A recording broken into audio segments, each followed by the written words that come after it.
Hello everyone, welcome back to my channel. So last క్లాస్లో మనము inter second ఇయర్లో జనాభా అనే టాపిక్ నుండి జనాభా పెరుగుదల ప్లస్ జనసాంద్రత గురించి అయితే నేర్చుకున్నాం కదా అండి. అంటే మనకు 1901 నుండి ప్లస్ 2001 వరకు ఉండే జనాభా పెరుగుదల అండ్ జనసాంద్రత గురించి అయితే నేర్చుకున్నాం. ప్రెజెంట్ టాపిక్ వచ్చేసి మనకు సబ్ టాపిక్స్ అందులోనే అక్షరాస్యత ఎలా ఉండేది, ప్లస్ స్త్రీ పురుషుల యొక్క నిష్పత్తి ఏంటి, అధిక జనాభా సమస్యలు ఏంటి, అసలు ఈ జనాభా పెరగడానికి మెయిన్ రీజన్స్ ఏంటి అనే దాని గురించి అయితే కంప్లీట్ చేద్దాం. అండ్ ఈ అక్షరాస్యత కూడా మనకు ఇక్కడ ఉండే ఇయర్కి ప్లస్ ఇక్కడ ఉండే ఇయర్కి డిఫరెన్స్ ఎలా ఉండేది అనే దాని గురించి అయితే కంప్లీట్గా ఈ వీడియోలో అయితే మనం నేర్చుకుందాం. సో ఇంటర్ మనకు మెయిన్ కాబట్టి ఇంటర్ మీద కాస్త మీరు ఎక్కువగా ఎఫర్ట్స్ పెట్టి చదవడానికి అయితే ట్రై చేయండి. అండ్ మ్యాక్సిమం నాకు టైం దొరికినప్పుడు మీకు వీడియోస్ సెండ్ చేయడానికి అయితే ట్రై చేస్తాను. అండ్ పీడిఎఫ్ సంగతి అంటారా అండి, పీడిఎఫ్స్ ఇవి ప్లస్ చేయడానికి చాలా టైం వేస్ట్ అవుతుందండి. ఇన్ కేస్ ఏదైనా ఒక కొంచెం టైం దొరికినా కూడా మీకు సెండ్ చేయడానికి అయితే ట్రై చేస్తాను. సో లేట్ చేయకోకుండా క్లాస్లోకి వెళ్ళిపోయే ముందు మీ నుండి నెక్స్ట్ చేసి just like and share subscribe to మాత్రమే. ఓకే, చూడండి టాపిక్ ఏంటంటే మనము అక్షరాస్యత. మన దేశంలో అక్షరాస్యత అభివృద్ధి చెందిన దేశాలతో కంపేర్ చేస్తే చాలా తక్కువగా ఉండేది.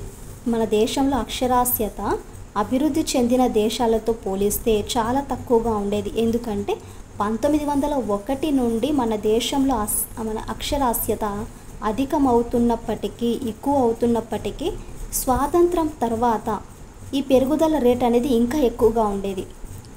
1901లో అక్షరాస్యత శాతం ఎంత ఉండేదంటే 5.35% ఉండగా 1951 నాటికి ఇది మనకు 18.33% వరకు అయితే ఉండేది.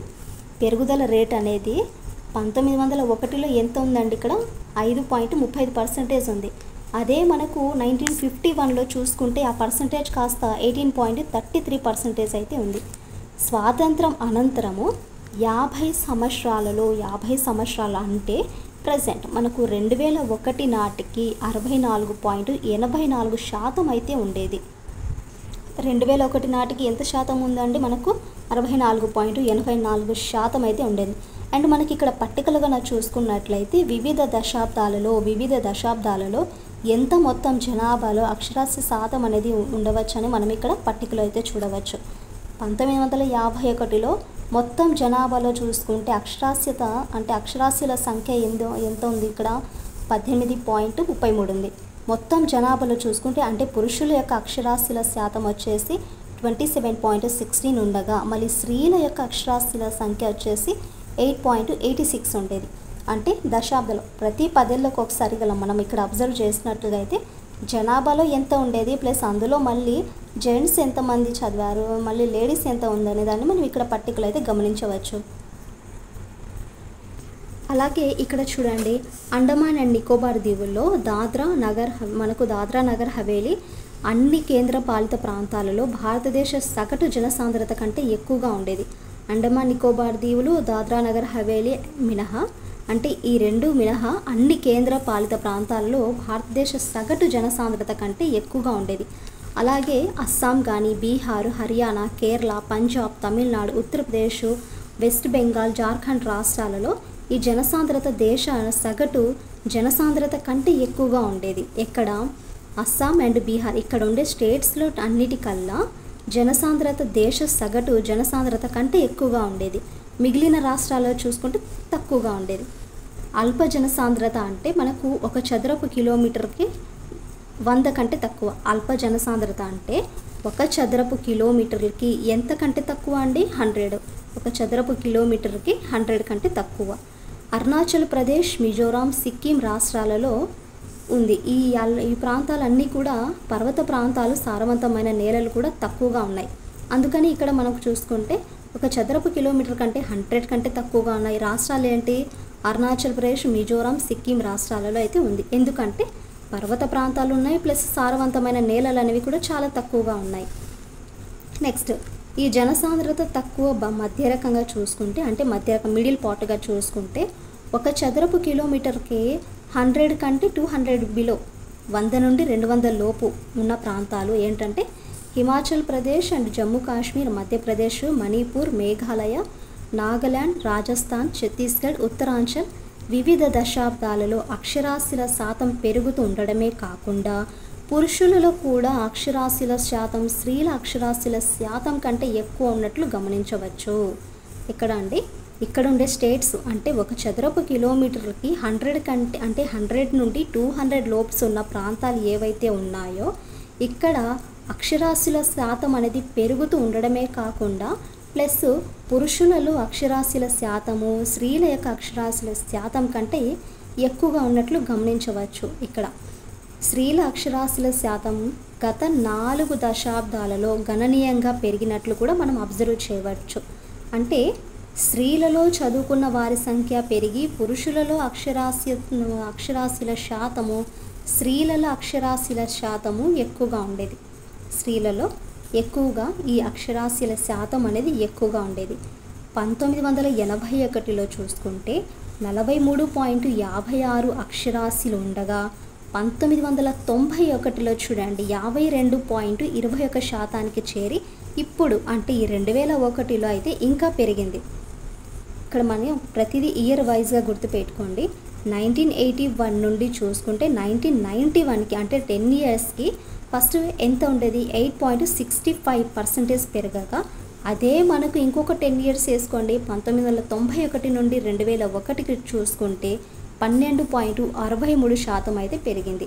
ఈ దశాబ్దంలో పురుషుల అక్షరాస్యత 75.26% కాగా స్త్రీల అక్షరాస్యత 53.67% అయితే పెరిగింది. దీనిని బట్టి మనము స్త్రీల అక్షరాస్యత పట్ల చాలా శ్రద్ధను చూపుతున్నట్లు తెలుస్తుంది. అవునా? అంటే పురుషుల అక్షరాస్యత 75.20% ఉండగా స్త్రీలు కూడా ఇంచుమించు మనకు కొంచెం డిఫరెన్స్ ఉన్నా కూడా పెరిగినట్టు మనం చెప్పవచ్చు. అంటే వాళ్ళకు కూడా అక్షరాస్యత పట్ల చాలా శ్రద్ధ అయితే చూపుతున్నట్లు మనకు ఇక్కడ గమనించవచ్చు. స్త్రీ పురుషుల నిష్పత్తి ఈ పట్టికలో మనం చూడొచ్చండి. 1901 నుండి 2001 వరకు అంటే ప్రతి 1000 మంది పురుషులకు ఉండే స్త్రీల సంఖ్య ఇక్కడ మనం గమనించవచ్చు. ప్రతి 1000 మంది పురుషులకు స్త్రీల సంఖ్య చూడండి ఇక్కడ. గత 10 దశాబ్దాలలో మనకు గత 10 ఏళ్లలో అంటే 1901 నుండి 2001 వరకు భారతదేశంలో స్త్రీ పురుష నిష్పత్తి క్రమేణా తగ్గుతూ వస్తుంది. ఎందుకంటే 1901 అంటే ప్రతి 1000 మందికి పురుషులకు 972 మంది స్త్రీలు ఉండగా 2001లో చూసుకుంటే ప్రతి 1000 మందికి పురుషులు ఎంతమంది ఉన్నారు? 933 మంది మాత్రమే స్త్రీలు ఉన్నారు. 1901లో చూసుకుంటే 972 ఉన్నారు 1000కి. ఇక్కడ చూసుకుంటే 933 మంది మాత్రమే స్త్రీలు ఉన్నారు. అంటే లింగ నిర్ధారణ ద్వారా ఆడ శిశువులు భ్రూణ హత్య ఉంటుంది కదా అండి.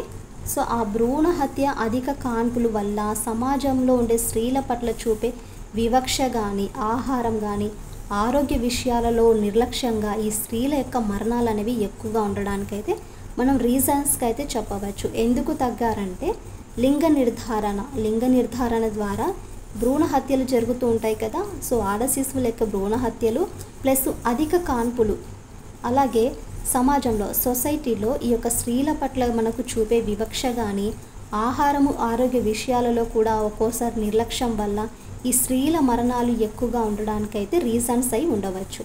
అండ్ నెక్స్ట్ సబ్ టాపిక్ అధిక జనాభా సమస్య. ఈ అధిక జనాభా పెరుగుదల వల్ల మన దేశంలో అన్నిటికీ ప్రధాన సమస్యలుగా ఉండేవి. ఏదానికంటే ఆహారపు కొరత ఉండేది ప్లస్ నిరుద్యోగం ఉండేది, ఆరోగ్యము, అన్ని రకాల ఫెసిలిటీస్ ఈ సౌలభ్యాల కొరతలు అనేవి మెయిన్ రీజన్స్గా చెప్పచ్చు. అంటే మెయిన్ ప్రాబ్లమ్స్గా అధిక జనాభా పెరుగుదల వల్ల మన దేశంలో ఆహారపు కొరత, నిరుద్యోగము, ఆహారము, సౌలభ్యాల కొరత అనేవి మెయిన్ ప్రాబ్లమ్స్గా అయితే చెప్పవచ్చు. మళ్ళీ దానికి తోడు ఏంటంటే రోజు రోజుకు మనకు పారిశ్రామిక రంగం అనేది అభివృద్ధి చెందడం వల్ల తీవ్రమైన కాలుష్య సమస్య, పారిశ్రామికల నుండి మనకు వచ్చే స్మెల్ అనేది ఏదైనా ఉంటుంది కదా అండి. సో దానివల్ల మనకు కాలుష్యం అనేది సంభవించడం, ఈ కాలుష్య సమస్య కానీ నీటి సమస్య కూడా మెయిన్ సమస్యలుగా మనం చెప్పవచ్చు. కాలుష్య అండ్ నీటి సమస్య కూడా ప్రధాన సమస్యలుగా మారాయి. దేనికంటే ఈ పారిశ్రామిక రంగం అనేది అభివృద్ధి చెందడం వల్ల. అందువల్ల ఈ బంజరు భూములను సాగులోకి తీసుకురావడం కానీ నీటిపారుదల సౌకర్యాలు పెంపొందించడము, పంటల దిగుబడి అధిక చేయడము, ఈ పారిశ్రామిక వృద్ధి అనేది విదేశీ పెట్టుబడులు, విదేశీ వ్యాపారాన్ని పెంపొందించడం మొదలైన పనులు అనేవి చేయవలసింది. మెయిన్గా అంటే ముఖ్యంగా జనాభా పెరుగుదల అరికట్టడానికి కుటుంబ నియంత్రణ మొదలైన పద్ధతులను పాటించవలసి అయితే ఉంటుంది.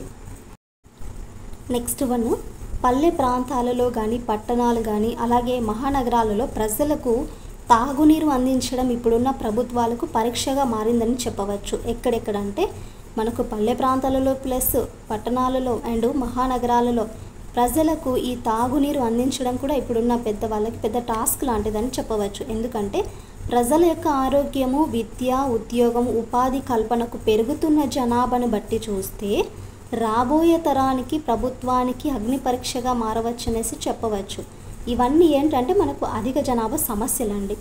అంటే పెరుగుతున్న జనాభా వల్ల ఏర్పడే ఇబ్బందులను ప్రభుత్వం ప్రజలలోకి క్లుప్తంగా తీసుకెళ్ళినట్లయితే, ప్రజలను చైతన్యపరిచినట్లయితే జనాభా పెరుగుదలను కొంత మేరకైనా మనము కంట్రోల్ చేయవచ్చనేసి ఇక్కడ మనం చెప్పడానికైతే వీలుంది. అంటే మన దేశంలో 170% మందికి పైగా వ్యవసాయం మీదనే డిపెండ్ అయ్యి అలాగే వాళ్ళు జీవించడం వల్ల రాను రాను అదే కుటుంబంలో పరిమితి భూ విస్తరణ తక్కువగా అవుతూ ఉండేది. మన దేశంలో 100కి ఎంత పర్సెంటేజ్ మంది పైగా వ్యవసాయం మీదనే జీవించారంటే 70% మంది ఈ వ్యవసాయం మీదనే జీవించడం వల్ల రాను రాను అదే కుటుంబ పరిమితి అంటే భూ విస్తరణ అనేది తక్కువ అవుతూ ఉండేది. జనసాంద్రత పెరుగుతూ ఉండడము, ఆహార నిష్పత్తి దానికి తగినట్లు లేకపోవడము ఎన్నో సమస్యలకైతే దారితీస్తుంది. ఈ జనాభా పెరుగుతున్నంత వేగంగా ఆహార ఉత్పత్తి కావడం లేదు. జనాభా పెరుగుతున్నంత వేగంగా ఆహార ఉత్పత్తి అనేది కావడం లేదు. గత 5 దశాబ్దాలుగా ఆహార ఉత్పత్తి గణనీయంగా పెరిగినా కూడా ఇంకా అంటే ప్రస్తుతం జనాభాకు సరిపోని విధంగా అయితే ఉంటుంది. నికర పంట భూమి విస్తీర్ణము ఇంకా అధికం మనకు చేసుకోవాల్సి అయితే ఉంటుంది.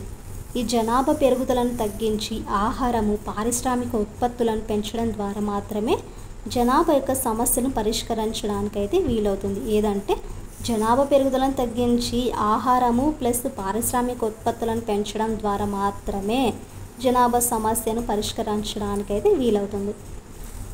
సో ఇదండి జనాభా అనే టాపిక్ నుండి అయితే లాస్ట్ ఒక వీడియో, ఇప్పుడు ఒక వీడియో, అక్కడికి 2 పార్ట్స్ కింద అయితే చేశాను. ప్లస్ ఐ హోప్ మీకు ఇది అర్థమైందనేసి అనుకుంటున్నానండి. నెక్స్ట్ క్లాస్లో ఇది కూడా చిన్న టాపికే, నీటి పారుదల వసతులు. మ్యాక్సిమం వీలైతే ఒక్క వీడియోలను చేయడానికైతే ట్రై చేస్తానండి. అంటే ఒక్కొక్క వీడియో మనకు 30 మినిట్స్ అలా అబోవ్ ఉంటుందండి. సో 30 మినిట్స్ కూడా మనము చదవలేకపోతే ఇంకెందుకు చెప్పండి.